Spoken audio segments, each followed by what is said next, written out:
Welcome back to the Knitting Crowd. I'm your host, Mikey. Today's the woven garter slip knit pillow. Really quite an easy pattern to be able to do. I was actually really quite surprised with how easy it is, and once I got it into my mind, I realized that it's actually pretty fun.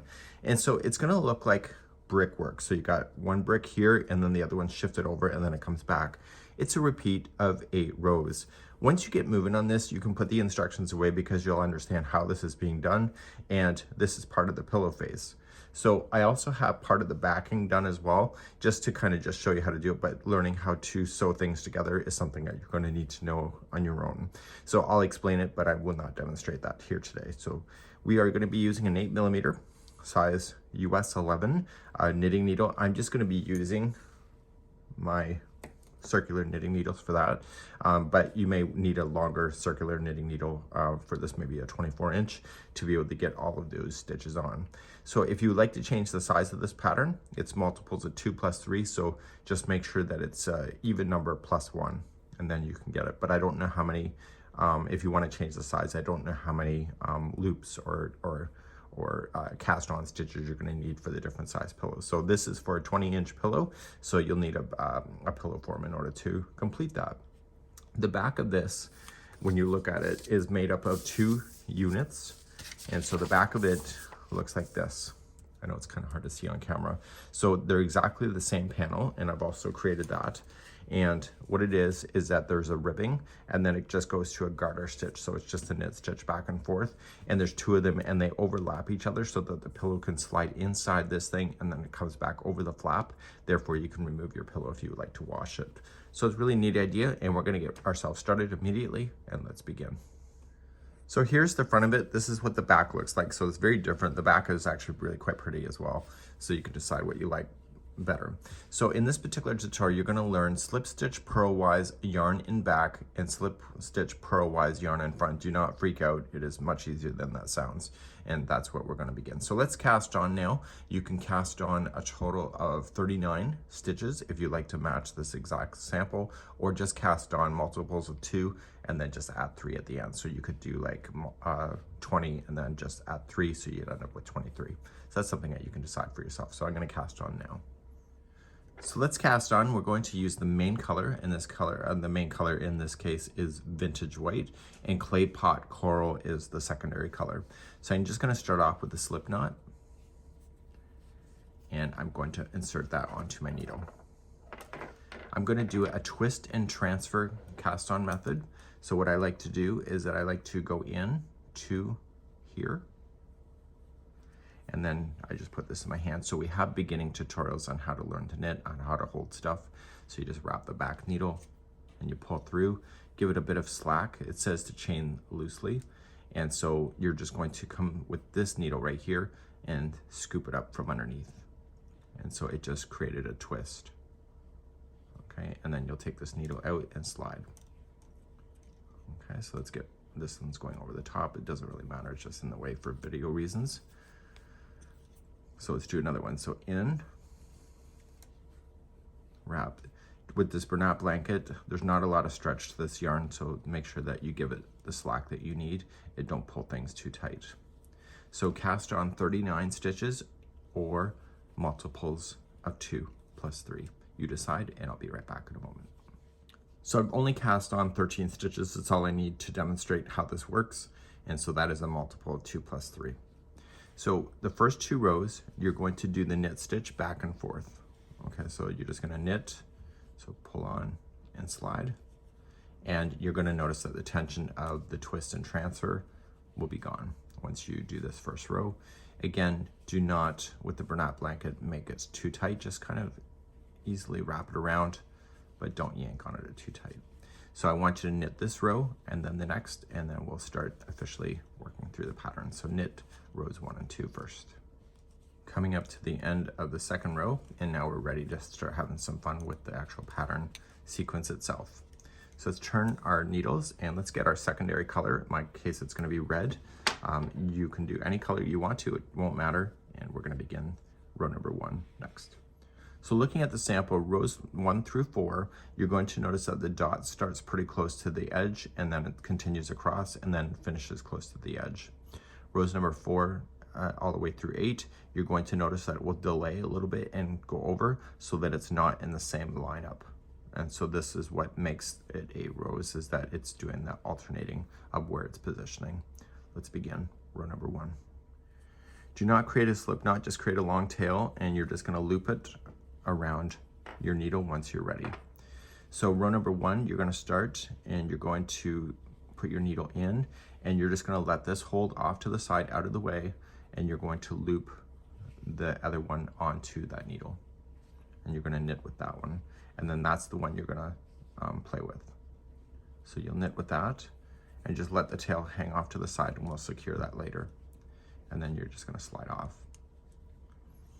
So now we're going to slip stitch one purlwise in the back.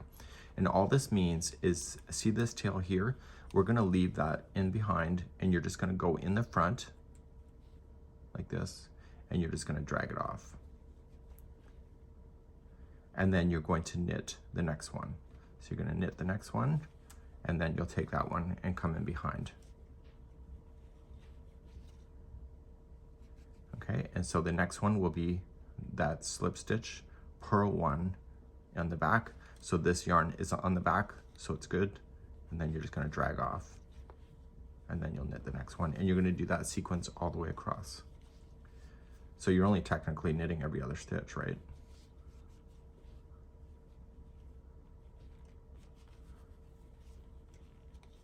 Okay, so you're going to end up with like a candy cane look if you're using these 2 colors. And you're going to go all the way to the edge like that.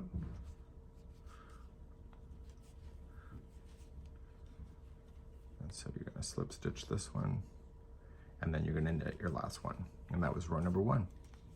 So it should look like that. And you're going to turn your work, and let's do row number 2. Now row number 2 is very similar to it, but you're going to purlwise in the front. So you're going to knit the first one, and just remember that it's the secondary color that you are there. It's the main color that you're. So let's do row number 2. So you're going to do almost the same thing, but you're going to be doing the slips 1 purlwise in the front instead. Don't worry about it. It's not that hard. You're going to knit the first one with the same color, and you're going to slide off. Now we have to do this one, well, the purlwise in the front, so you need to move this yarn in the front here first, then slip off that. So just go down the front, slip off, and return the yarn to the back. That's hiding that color on the front side of the work. And then you're going to knit the next one. Okay, so you're going to move the yarn in front, slip stitch purlwise in the front. Oops, see what I did? Okay, so you just got to remember not to knit that stitch. So it takes a bit of getting used to. So you just got to move the yarn in front, slip it off, and move the yarn in behind. You'll do that all the way across.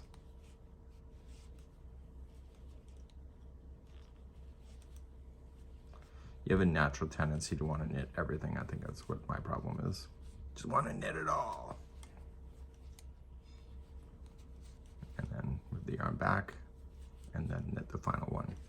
So now that we've gone all the way down and back with the same color, we're going to just turn it around, and we're going to let that color hang off to the side, and we're going to grab the other color that we left behind, and we're going to use that now to go across. So rows number 3 and 4 are both the same. They're just a knit stitch with the main color in every stitch all the way across. And you're going to notice immediately that it just blocks the secondary color into those little dots that we see in the pillow. So you're going to go down and back with knitting, and so you'll do rows number 3 and 4 now, and then I'll be picking up on number 5 in just a moment. So row number 5 is now back that we're about to start. So we're going to start, and we're going to pick up the secondary color again. In this case it's red, and we're going to start. So the dots that you see here are going to be delayed just 1 stitch over. So with the secondary color, the red only, we're going to knit just the first 2 without doing anything special.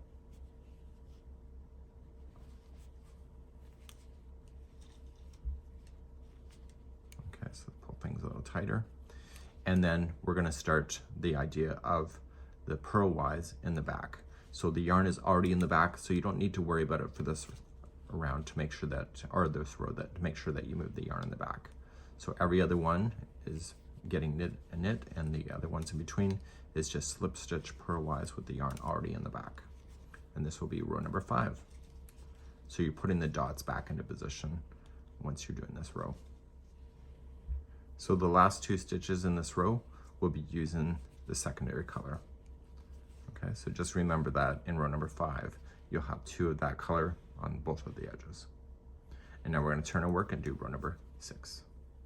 Okay, row number 6, we're going to maintain what we see. This time we have to do the purlwise in the front. So you'll knit the same color ones. Okay, just like you normally would have. And then this one, you're going to slip stitch purlwise in the front, so move the yarn in front, slip, and then move it back. And knit, move to the front, slip, and move back. So this is keeping this red yarn in behind the scenes so that you can have the dots that appear on the front side of the work. So I'm really primarily just looking for the same color to make sure that I knit the same color, and I just kind of slide the opposite one, and the very last 2 at the end will be a knit of the same color. And then we're going to switch back to the main color in just a moment for rows number 7 and 8. So using the main color, 7 and 8 is just a knit row. All stitches are being knit, and you'll do that all the way across and back, and then you'll finish these final 2 rows, and then you can start again on rows number 1 through 8 all over again. You'll see in the video chapters, you'll see the video chapters in the video description of this video to be able to just scroll back if you would like to do that. So we're going to talk about some other things in just a moment. So you're going to work on rows number 1 through 8, and you're going to continue to do it so you get up to 20 inches. You can either end on a 4th row or an 8th row. You decide on how you want to be able to do that. You're then going to need to cast off. When you go to cast off, you're going to want to be a little bit looser than I was here to match the tension of it, because there's really no stretch in this yarn. The stitch is stretched, but not the yarn itself. So let's begin to show you how to cast off. So first things first, we want to get rid of the secondary color that we've been playing with. We just want to just make sure that we have it long enough that we can use a tapestry needle to hide those ends in. We also have to hide in the beginning one that we started with as well, and I'll show you that in a bit. So you're going to use the main color to do the final cast off. So you're just going to go in, and using the main color, you're just going to bind off, it's called. So you're just going to wrap the yarn and pull through, and just provide a little bit of extra loopage to it. Okay, so don't be too tight. You're going to go to the next one, and you're going to knit it. Again, a little bit of slack. And then you're just going to take the first one here and go up over top of the other one and over top of the needle. So you'll knit the next one. Tension is everything on this cast off. And then you'll take that one and go up over. And you're going to do that all the way across.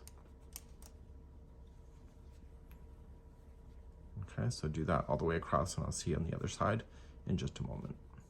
Coming close to the other side, almost done. And then do the last one. And then you're going to end up with 1 loop on your needle. So just pull up on that loop. And now before you go any further, you need to trim this yarn.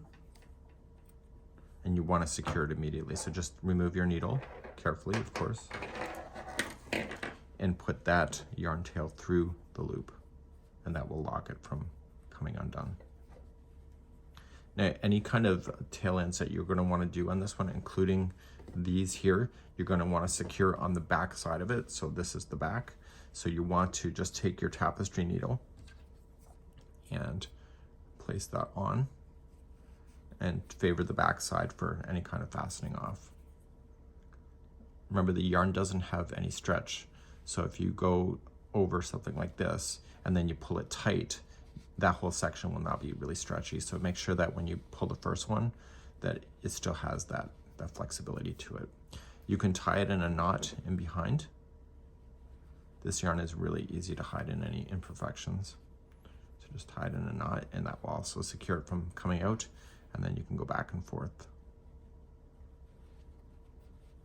Don't go all the way through your project so that you ruin the front look.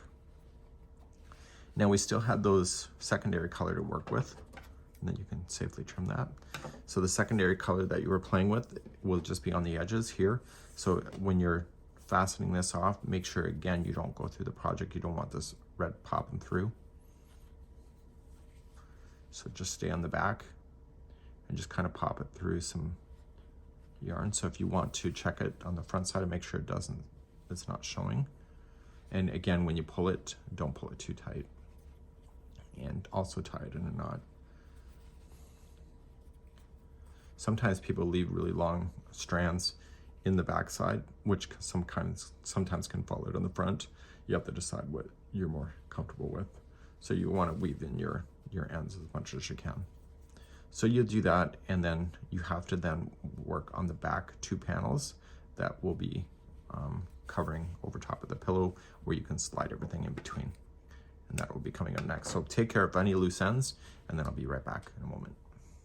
So this is the back panel, and you're going to notice is that we have 8 rows of the ribbing before going into the garter stitch, which is just a knit stitch back and forth with what you have been doing. But because it's the same color and we're not doing the slipping, the slip stitching, it looks completely different. So what I'm going to do is get yourself started for this, and this here is casting on 35 stitches. This is going to be really quite tight here in the beginning, which is what you want, because you're going to want to get your pillow underneath there, and the other one that you're going to make will go over top of this. So then essentially you'll have that overlay just like you see in the photograph right here. Okay, so let's begin and show you how to make one of these back panels. So we're going to make the 2 back panels. If you are customizing it, it's 4 stitches less than what you cast on for the front side if you are doing that for the customization. So here we're just going to cast on 35 to match the pattern, and again this is a multiple of the odd stitches, so you want always odd. Okay, so I've only cast on 9 because that's all I need to demonstrate today. So you're going to start off with row number 1, and in row number 1 you're going to knit the first one, and then number 2 you're going to purl. So bring the yarn in front and purl. Okay, it's like ribbing a hat. So just in the back and knit, and then purl, bring the yarn in front. And you'll do this all the way across, and if you have an odd number, it'll be balanced on both sides. Okay, and so the last one will be a knit stitch, and that was row number 1. So obviously you'll have a bigger panel. So turn your work and let's do row number 2. Just like hat making, you really can't see the stitches too clearly yet what it is. So in row number 2, it's going to start off with a purl. So bring the yarn in front first, and then purl. And then the next one has to be knit, so you have to take the yarn to the back and knit. And then purl the next. So you just got to remember rows number 1 and 2, it's the starting on where you are, which determines the sequence of going across. So in this case, we started with a purl, so we'll end with a purl, and then in the next row, we start with a knit, and we end with a knit.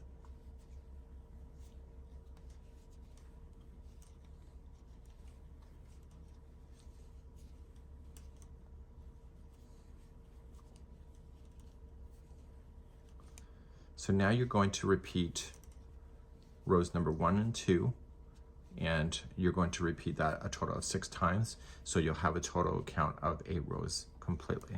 So please do that, and I will be right back in a moment. So I've done my 8 rows, and now you're just going to switch to the garter stitch, which is just simply the knit stitch back and forth, and so it'll change the texture look.